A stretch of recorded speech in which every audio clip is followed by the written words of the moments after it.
pengertian atau arti dari nama dinasti Umayyah.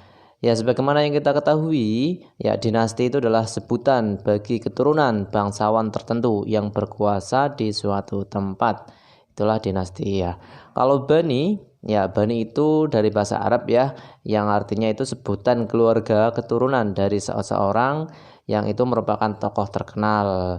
Nah, dalam hal ini Umayyah adalah nama seorang tokoh dari suku Quraisy yang berkuasa di Mekah. Nah, kita bisa dilihat di sini. Ya, jadi ini silsilah Nabi Muhammad SAW.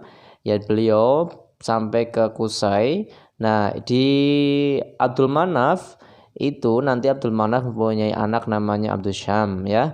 Abdul Syam punya anak namanya Umayyah. Nah, ini Umayyah. Nah, yang mendirikan dinasti Umayyah yaitu Muawiyah bin Abi Sufyan. Nah, inilah Muawiyah. Ini merupakan sahabat Nabi. Ini sahabat Nabi ya. Lah ini mempunyai nasab ada Umayyah nih. Jadi dinisbahkan kepada Umayyah di sini. Itulah namanya dinasti Bani Umayyah seperti itu. Selanjutnya kita membahas tentang fase transisi. Ya, fase transisi di mana itu ada konflik yaitu dengan namanya Perang Siffin. Perang Siffin itu konflik atau persengketaan antara Muawiyah bin Abi Sufyan dengan sahabat Ali bin Abi Thalib. Sehingga dari Perang Siffin itu melahirkanlah tahkim. Melahirkan tahkim itu atau arbitrase ya, mengambil hukum dengan negosiasi dan seterusnya. Nah, terus setelah itu ada insiden yaitu meninggalnya sahabat Ali bin Abi Thalib yang dibunuh oleh Ibnu Muljam. Terus setelah sahabat Ali bin Abi Thalib dibunuh, ya diangkatlah khalifah ya, yaitu Hasan bin Ali. Hasan bin Ali dalam jangka yang sangat pendek sekali. Karena setelah itu Hasan bin Ali berdamai dengan Muawiyah ya, agar tidak ada lagi namanya konflik berdarah di dalam tubuh Islam.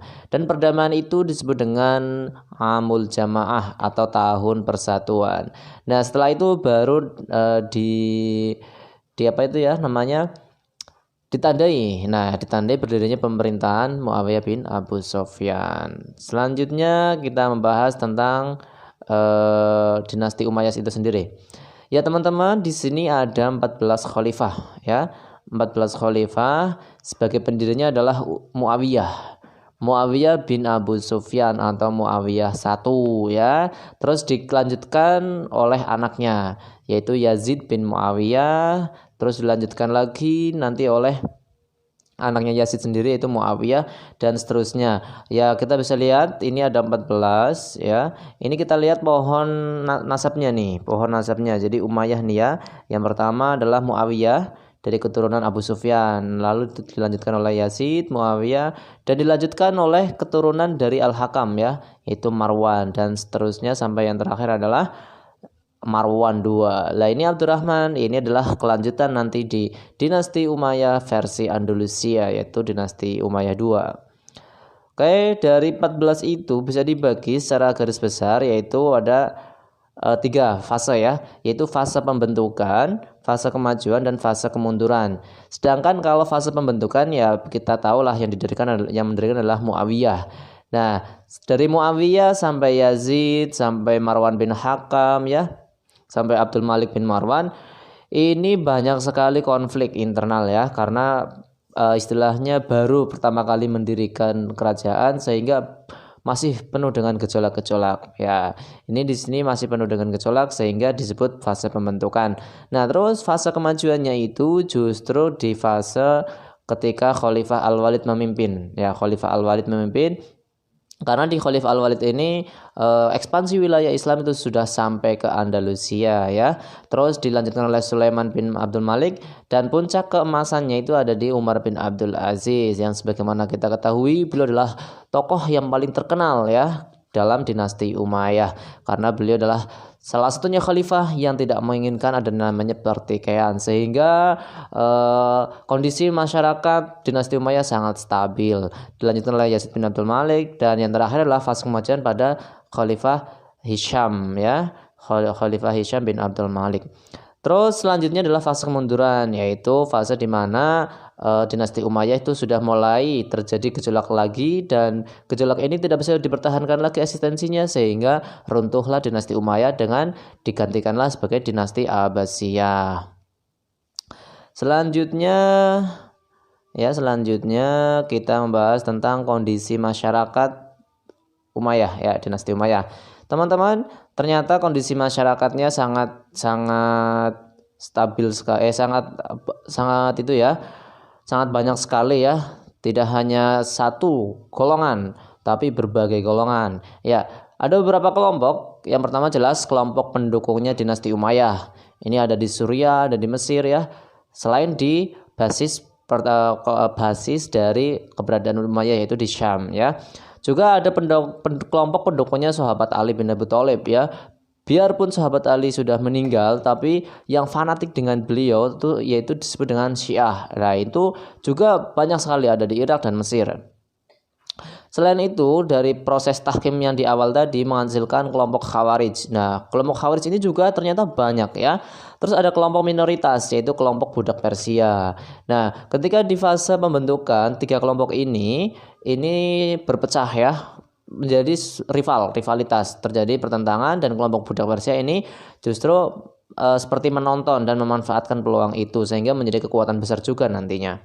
Oke, selanjutnya kita bahas tentang lembaga pemerintahan di dinasti Umayyah. Ya, ada 5 lembaga ya. Yang pertama adalah lembaga as-siyasi, an-nizam as-siyasi, yaitu lembaga politik. Terus an-nizam al-mali, yaitu lembaga keuangan. An-nizam idari, yaitu tentang tata usaha negara. Terus an-nizam al-qadai, yaitu lembaga kehakiman. Dan terakhir adalah an-nizam al-harbi, yaitu lembaga ketentaraan.